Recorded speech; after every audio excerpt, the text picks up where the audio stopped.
Hallo, ich bin Fariba Zahar Razavi. Ich komme ursprünglich aus dem Iran. Im Iran habe ich Journalismus studiert und möchte ich gerne wieder in Deutschland in diesem Beruf tätig sein. Kürzlich war ich mit meiner Freundin in der Augsburger Altstadt bei einem Café. Als wir uns auf Persisch unterhalten haben, hat der Besitzer uns angesprochen und hat sich herausgestellt, dass er aus derselben Stadt, sogar selbe Stadtteil wie ich kommt. سلام. سلام. اول حال شما چطوره؟ مرسی شما چطوری؟ خوب هستین؟ مرسی. میتونید اسمتون رو بگین و به من بگین از کجا میاین؟ بله، من اسمم امید هستش. بعد من متولد تهران هستم از 10 سال 1352. بعد 12 یا 13 سال زندگیمو توی همون تهران زندگی کردیم با پدر و مادر. بعد همینطور بودش. بعد اومدین آلمان. Wie seid ihr nach Deutschland gekommen? Ja, das war ein bisschen eine Odyssee. Wir sind von Iran nach Türkei, dann von Türkei nach Bulgarien und von Bulgarien nach Ostberlin damals. Das war nämlich noch getrennt. Wir haben nämlich nur die Visum von Ostberlin gehabt und nicht von Westberlin. Da haben die uns, die ostdeutsche Polizisten, zu U-Bahn-Stationen eskortiert und dann haben sie gesagt, ja, hier steigt sie ein und 3 Stationen weiter steigt sie aus. Da waren wir schon in Westberlin. Und warum seid ihr ausgewandert? Das war politische Gründe von meinen Eltern. Wir sind familiär ein bisschen linksgerichtet. Sowohl in der früheren Regierung als auch der kommende nach der Revolution. Und das war der hauptsächliche Grund. In Westberlin waren wir circa einen Monat. Also okay. Das war ja keine Dauerbleibe, sondern das war halt so eine Sache, dass man erst von Westberlin verteilt wurde in der übrigen Bundesrepublik damals noch. Und da wir Verwandte in Österreich hatten, haben wir gewollt, dass wir nach Süddeutschland, also falls es möglich ist, dass wir nach Süddeutschland transferiert werden. Genau. Und das wurde auch bewerkstelligt. Also die haben uns in der Nähe von Nürnberg, das ist eine Auffanglager, das heißt Zirndorf, ist wahrscheinlich schon ein Begriff. Und von da aus hat man uns dann nochmal verteilt. Also da waren wir circa 3 bis 4 Wochen. Und dann haben sie uns weiter verteilt in der Nähe von Aichach. Omid ist ein perfektes Beispiel für gelungene Integration. Er hat mit seiner Familie in Deutschland einen neuen Neuanfang gewagt und sie haben diese große Hürde erfolgreich gemeistert. Anfänglich waren wir ja als Asylanten hier. Dann haben wir, bis eine Anerkennung war, hat circa 3 Jahre gedauert. Damals gab es noch andere Bestimmungen, also es waren andere Zeiten, was politische Sachen anbelangt. Und ich war selber dann ein Jahr in so einer Übergangsschule. Das waren Leute aus, glaube ich, evangelischer Kirche. Die haben uns mir beziehungsweise ermöglicht, dass ich in der Nähe von Bamberg in ein Internat gehe, wo ich die Sprache gelernt habe. Dann war ich in der Realschule, dann war ich auf dem Voss. Ich habe technische Fachabitur. Und dann aber, das habe ich gemerkt, dass es der technische Beruf nicht für mich ist. Und meine Onkels, die haben halt in Österreich auch Gastronomie. Die sind zwar Ingenieure, aber haben Gastronomie. Aber dann habe ich mir gedacht, ja, das wäre vielleicht was. Dann war ich bei denen, habe ich einige Zeit gearbeitet und das hat mir gefallen. Dann habe ich gedacht, man kann das hier auch sowas machen. Ich habe hier dann ein Jahr in der Tankstelle gearbeitet. So habe ich halt die Finanzen sozusagen aufgebessert, damit wir ein Anfangskapital hatten für unsere Vorhaben. Und dann haben wir unser erstes Café aufgemacht. Das war da in Judenberg oben. Okay. Genau. Und ja, mit meinen Eltern zusammen natürlich. Circa 7 oder 8 Jahre später habe ich noch den Laden dazu genommen. Und meine Eltern haben derweil den anderen Laden weitergeführt und ich habe halt hier den Laden geführt. Bis jetzt sozusagen. Anders als Omid, der als Kind nach Deutschland gekommen ist, habe ich den Iran nach dem Studium verlassen. Im Jahr 1979 wurde durch die iranische Revolution aus der 2500-jährigen Monarchie, mit der wir aufgewachsen sind, eine konservative islamische Regierung. Doch war ich damals schon erwachsen und habe ich entsprechend andere Vorstellungen und Erinnerungen. Ich wollte von Omid wissen, welche Erinnerungen er an den Iran hat und wie es für ihn war, nach Jahren dorthin zurückzukehren. Das war circa vor 6,5 Jahren oder 7 Jahren. Ja, Verwandte besuchen und ich muss sagen, ich war positiv tatsächlich überrascht, wie das Ganze jetzt angelaufen ist dort. Es ist so ein Unterschied zwischen damals, als ihr das Land verlassen habt. Ich war zu klein. Natürlich, ich habe eine schöne Kindheit gehabt im Iran. Ich muss sagen, also die Kindheit im Iran war echt wunderschön. Also ich will es auch nicht missen oder ich will auch nicht sagen, dass es schlecht war, irgendwas dort. Politisch kann ich in der Zeit natürlich nichts sagen, weil da war ich zu klein einfach. Allerdings die spätere Zeit, wo ich dann tatsächlich dort war, das war einige Jahre später natürlich, 17 oder 18 Jahre später, nachdem wir in Deutschland waren, war das erste Mal, wo ich im Iran war.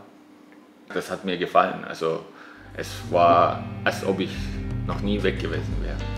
Er weiß über die Sorgen und die Hoffnungen, mit denen die Menschen aus den anderen Teilen der Welt herkommen oder hierher flüchten.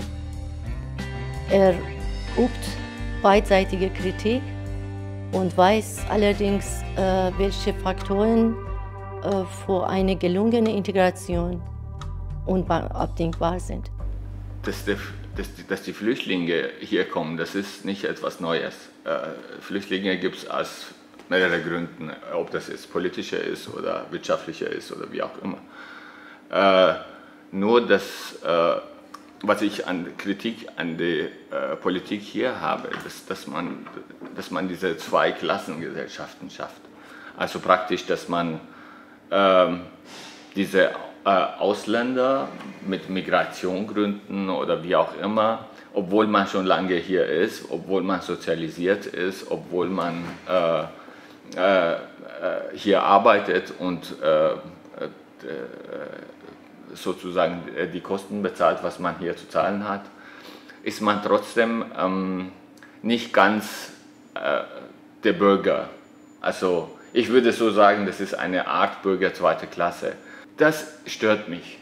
Also das werfe ich natürlich den etablierten Parteien oder auch die jetzt gerade an der Macht sind, auch vor, dass man nicht geschafft hat, diese Kluft zwischen, wenn man in dem Land lebt, entweder ist man der Bürger des Landes oder man ist es nicht der Bürger des Landes. Also das will ich klarstellen, dass jeder, der hier lange lebt und hier sozialisiert ist, muss als Bürger des Landes gelten. Weil dann können diese Leute für das Land arbeiten. Nur wenn es eine so Art Parallelgesellschaften gibt, dann gibt es diese Problematik, dass man sagt, das ist nicht mein Land, deswegen arbeite ich dagegen. Ich tue es einfach nicht oder ich lerne die Sprache nicht oder je nachdem, was halt auch immer sein mag, dass es halt so läuft. Also das ist der falsche Flüchtlingspolitik. Trotz seiner bestehenden Verbundenheit zum Iran fühlt sich Omid in Deutschland auch zu Hause. Doch so wie viele andere kam er mit seiner Familie erst als Flüchtlinge hierher und kann er somit uns einen anderen Blickwinkel auf die Problematik verschaffen. man muss sich ja so vorstellen, dass fertige Produkte nach Deutschland kommen. Also man hat die praktisch aufgezogen, groß gemacht und die sind sozusagen, man weiß ja, wenn man ein Kind hat, wenn man von Grund auf aufzieht bis zu einem gewissen Alter, wie viel das Geld kostet. Also von daher ist es nur man hat ein fertiges Produkt gekriegt. Man muss es natürlich formen, man muss sagen, wie es halt hier abläuft. Vorausgesetzt für das alles ist, dass man integriert ist. Das heißt, man muss erstmal die Sprache 100%ig beherrschen. Also das A und O eines Lebens in einem anderen Land ist die Sprache. Sprache ist der Schlüssel zu dem Land. So kann man sich artikulieren, so kann man sich durchsetzen, so kann man auch Erfolg haben. Ja, also ich sehe, dass es Vorteile bringt. Natürlich bringt es auch Nachteile. Das ist auch wiederum so eine Sache. Man kann natürlich nicht sagen, alle, die hier kommen, sind aus besten Familien, sind alle integrierbar, sind frei von Traditionen. Die haben alle irgendwelche Traditionen aus ihren Ländern mitgebracht. Ob das gut oder schlecht ist, das muss das Land an sich wissen. Ich meine, dass jede fremde Sache ist eine Bereicherung. Nur zu wie viel Teile ist die Akzeptanz von der eigenen Bevölkerung dafür da? Das muss sich erst rausstellen. Teilweise stellt sich meiner Meinung nach raus, dass es sowas nicht akzeptiert wird. Dass es natürlich zu einer Art Gegensätze kommt. Diese Gegensätze führen zu Angst. Der Angst führt zu Ausschreitungen. Und sowohl als für eine Seite als auch für die andere Seite. Ja. Womöglich ist es auch der Fehler, dass man gleich nicht von Anfang an die Sprache den Leuten als eine Muss sozusagen beibringt, weil wenn man die Sprache kann, dann kann man sozusagen, hat man Zugang zu verschiedenen Sachen von dem Land, sowohl kulturell als auch politisch, als auch wie auch immer. So ist es meiner Meinung nach der Bringschuld von des Gastlandes, dass die Sprache auf jeden Fall eingesetzt werden muss, um den Integration vorzutreiben. Also, und natürlich ist es klar, dass das nicht unbedingt so ist, dass jeder integrierbar ist. Das will ich gar nicht sagen, dass es so ist. Oder jeder, die man die Sprache beibringt, auch gleichzeitig sozusagen sich als Bürger des Landes fühlt. Nein, das nicht. Aber es ist auf jeden Fall der erste Schritt in die richtige Richtung. So ist meine Meinung.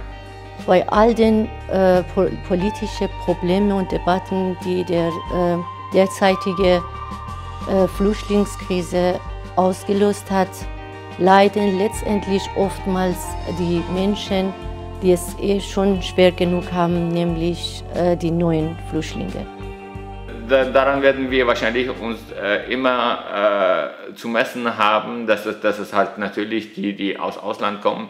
Es gibt ja sozusagen, wie ich vorhin gesagt habe, die aus europäischen Ausländern, die sind ja keine Ausländer, sie sind ja Europäer. Aber die sozusagen aus den dritten Weltländern kommen, die sind ja die eigentlichen Ausländer, also wenn man das so will.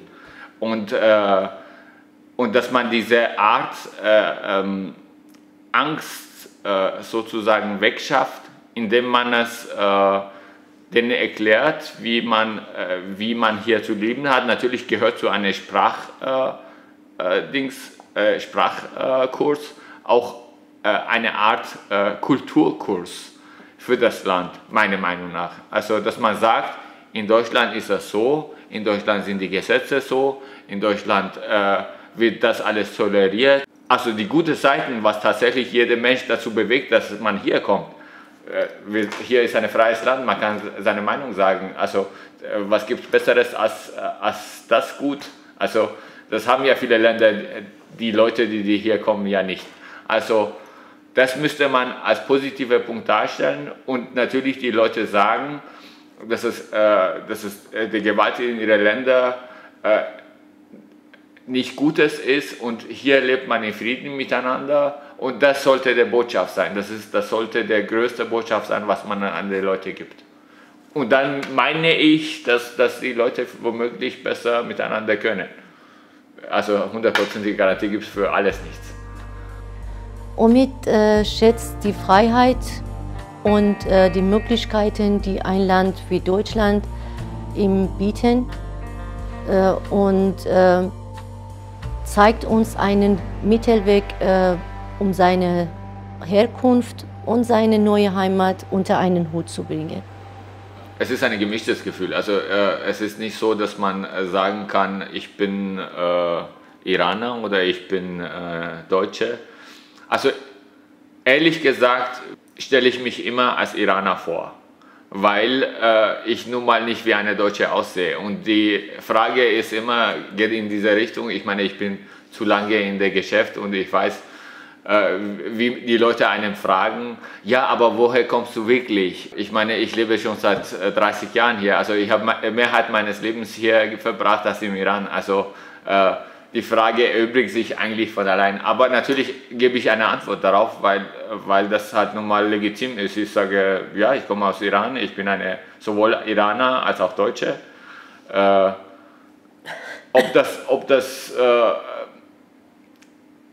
Also das System hier ist natürlich meiner Meinung nach besser. Allerdings das, was hier fehlt, ist wiederum mal das Emotionen. Das Emotionale ist eher meiner Meinung nach Wurzel im Iran und das Leben, das Sozialisierung ist eher hier.